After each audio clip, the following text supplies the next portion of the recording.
Nos anos 2000, eu era uma garota entediada de 15 anos e comecei a explorar salas de bate-papo. Eu tinha deixado a escola pública recentemente e me mudei para uma nova cidade que eu nunca tinha visitado antes, logo, eu estava um pouco sozinho.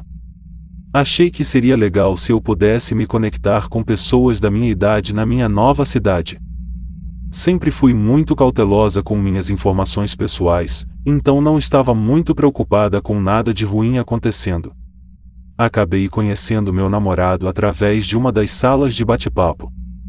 As coisas mudaram rapidamente e de repente eu estava grávida e noiva. Temos nossa própria casa. A vida era boa. Ainda usamos a sala de bate-papo para enviar mensagens um ao outro quando ele estava no trabalho e, frequentemente, também conversávamos com nossos amigos nas salas de bate-papo. Alguns dos meus antigos contatos, que conheci online, mandavam mensagens de tempos em tempos, mas honestamente, eu conversava principalmente com pessoas que eu conhecia na vida real. Quando nosso filho tinha 6 meses, nos mudamos para um apartamento maior. Meu noivo, Jake, começou a trabalhar turnos longos, e então eu estava muito sozinha em casa com o bebê. Uma noite eu estava em uma conversa com um amigo, quando alguém me enviou uma mensagem. Eu não tinha certeza de quem era, mas ela, aparentemente sendo uma mulher, começou a conversar casualmente comigo e parecia remotamente normal. No começo, eu ainda estava confuso sobre quem era e então ela me enviou uma foto. Ela não me parecia familiar. Continuei a conversa porque comecei a pensar que talvez meu noivo e um amigo estivessem brincando comigo, porque ele gostava de brincar assim, mas depois um pouco de conversa chata e estranha e minha recusa em permitir que eles vissem minha webcam, essa pessoa me envia uma foto de um homem de meia idade. Confuso, pergunto quem era e por que mandaram. Eles me deram uma frase como, esse é o meu amigo o John. Você não acha que ele é bonito? Eu imediatamente sabia que isso estava estranho, e não uma piada de qualquer um que eu conhecia. Ficou claro que troquei mensagens com esse cara o tempo todo, fingindo ser outra adolescente. Cortei contato imediatamente, mas depois de alguns dias pensando, fiquei assustada e cancelei meu serviço de internet. Uma semana depois disso, meu cunhado, Mark e sua esposa, Lynn foram morar conosco. Era início da noite de uma sexta-feira e Mark, Lynn e eu estávamos preparando comida e bebidas antes do Jake chegar em casa. Eu estava na cozinha e Mark estava a poucos metros de distância na sala com Lynn. Estávamos conversando e rindo quando o telefone tocou. Era um homem e ele me cumprimentou pelo meu primeiro nome em um tom muito assustador e parecia estar sussurrando. Eu tive aquela sensação no fundo do meu estômago que algo estava muito errado. Perguntei, quem é? Mark percebeu e me perguntou quem era. Ele deve ter notado a mudança no meu tom porque ele olhou para mim e, em seguida, foi direto para o quarto dele para pegar a outra linha e ouvir. O homem no telefone deve ter ouvido Mark porque ele me disse, bem, eu vejo que você tem companhia, em um tom bastante descontente então ele rapidamente desligou. Eu não tinha serviço de identificação de chamada na época, então nós discamos *69 para obter o número. Quando eu liguei de volta, era um hotel em uma cidade vizinha, cerca de 15 minutos de distância. Perguntei ao balconista que atendeu sobre o telefonema que recebi, mas eles me informaram que não havia como dizer de que quarto foi discado. Eu sabia que não era ninguém que eu conhecia.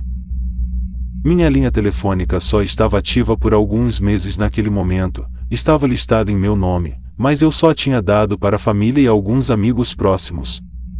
Não sabíamos o que fazer com isso e com o passar da noite, foi esquecido. A semana chegou e se foi.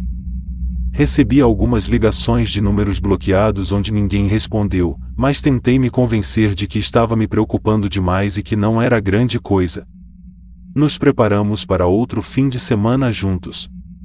Novamente, Mark, Lynn e eu estávamos em casa e Jake ainda estava no trabalho. precisávamos de algumas coisas da loja, então Mark se ofereceu para ir pegá-las enquanto Lynn e eu ficamos com as crianças. Agora, o pequeno prédio em que morávamos tinha 3 apartamentos no nível inferior, lado a lado, e 3 unidades acima, no nível superior. Como um motel. Nossa unidade foi a última à direita no nível inferior e a mais distante do estacionamento.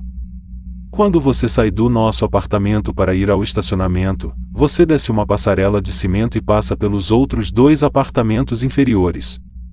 Quando você chega ao final do prédio, há uma área entre a escadaria do deck até o nível superior e o edifício, onde as de bicicletas eram armazenadas. Este é o único imóvel residencial naquela área e as empresas de escritórios do entorno estavam fechadas nesta hora da noite. Mark saiu do apartamento, mas voltou correndo alguns momentos depois. Ele me perguntou se eu estava esperando mais companhia. Quando lhe disse que não, ele me disse que quando ele começou a passar pelos outros apartamentos e para o estacionamento, um homem vestido com roupas escuras com um capuz, tinha saído da área de bicicleta e começou a caminhar em direção ao nosso apartamento com a cabeça para baixo. Uma vez que ele notou Mark vindo em sua direção, ele se virou e correu. Mark o perseguiu até o estacionamento, mas o cara fugiu e entrou na escuridão e o perdeu. Ficamos todos nervosos por alguns minutos porque estávamos todos pensando a mesma coisa. Que foi o homem que me ligou e que aquele homem que fingiu ser a garota da sala de bate-papo.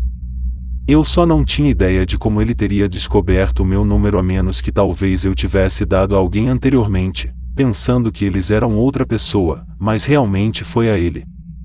Não sei como eram as habilidades de hackers das pessoas naquela época, e se eles poderiam ter descoberto minhas informações através do meu serviço de internet, mas eu definitivamente me arrependi de ter conversado nas salas de bate-papo.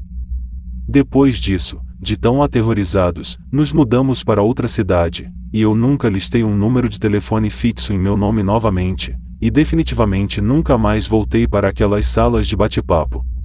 Com certeza aquele homem queria fazer algo comigo e com qualquer um que se metesse no caminho, e não era nada de bom.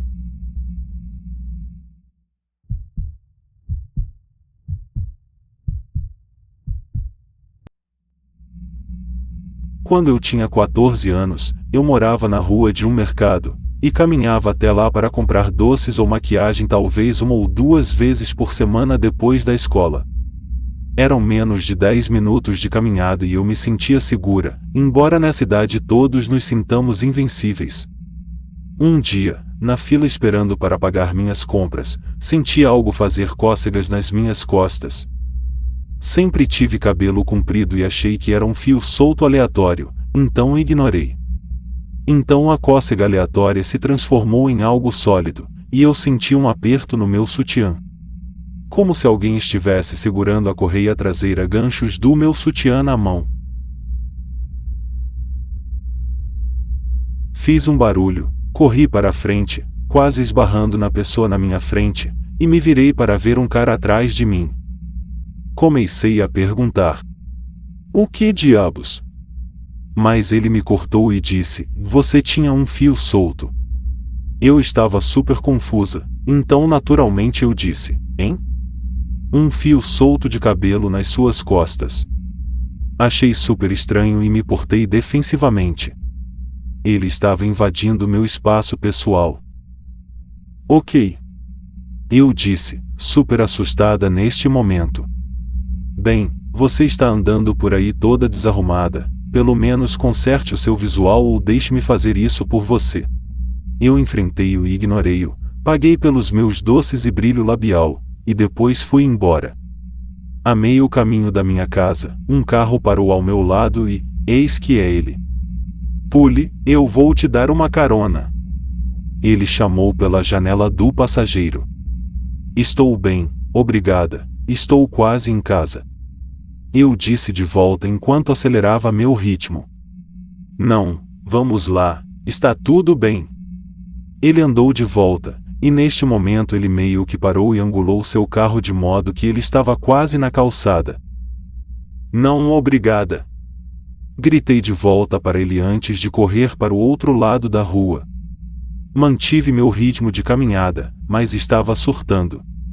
Ouvi o motor dele atrás de mim, virei-me para ver o carro dele vindo em minha direção, no lado errado da estrada, e corri até chegar à minha casa. Provavelmente não é inteligente, mas eu corri para dentro e tranquei as portas, e gritei pelo meu irmão mais velho que algum homem estranho estava lá fora tentando me colocar no carro dele. Meu irmão saiu correndo e o cara foi embora. Felizmente, depois disso eu não andei até o mercado de novo, com medo de encontrar esse cara novamente.